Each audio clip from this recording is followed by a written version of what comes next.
Wangu, chakula kiko wapi? Mimi leo sijapika mume wangu. Kwa nini hujapika wakati hela nimekuachia?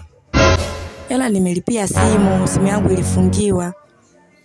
Unajua unazingua afu unaita ufala. Yaani mimi hela ya matumizi ya kupika ndani ulipie hilo simu lako. Huo ni ujinga unajua. Sasa mimi mume wangu ningefanyaje na simu yangu imefungiwa na sina mawasiliano? Ndio maana sijajiposti, nataka niingie Instagram, TikTok, WhatsApp. Hivyo kwa hiyo nimeona mimi ni Embo kwanza na ile begi lenyewe kwanza nilitue chini. Maana maneno naisi hatofika. Itanikaba. Yaani wewe unakubali vipi mwanaume mzima, unamwachia mke wako hela, kwa ajili ya kupika chakula, ule ushibe umetoka kazini upunzike. Ukisikia chakula, afu hiyo hela, analipia simu lake la mkopo. Yaani kwanza kwa nini mwanaume unaongea sana? Hujui matumizi ya kichwa wewe? Hujui? Yaani ningekuwa mimi hapo nisharuka ndoo. Hebu mlete kwanza ukunje kwanza nikuonyeshe jinsi gani yani anavyotakiwa afanywe huyo. Inawezekana vipi? Basi yani nakwambiaje sasa yeye sikaona bora simu yake kulipia mkopo kuliko kula. Achemshe hiyo simu yake kila siku ale. Usimwachie shilingi 10, shilingi suni usimwachie. Yes jeuri wewe mshenzi.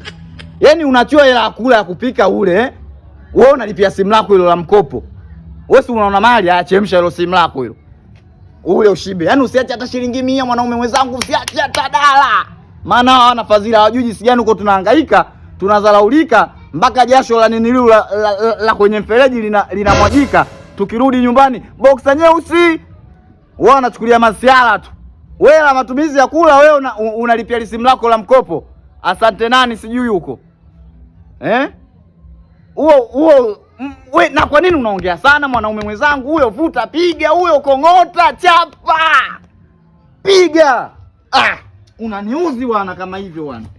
Yaani kama nilivyokuambia achemshe simu yake huyo. Ale. Kuanzia asubuhi, mchana, usiku. Siku 3 nzima usimwachie shilingi 100.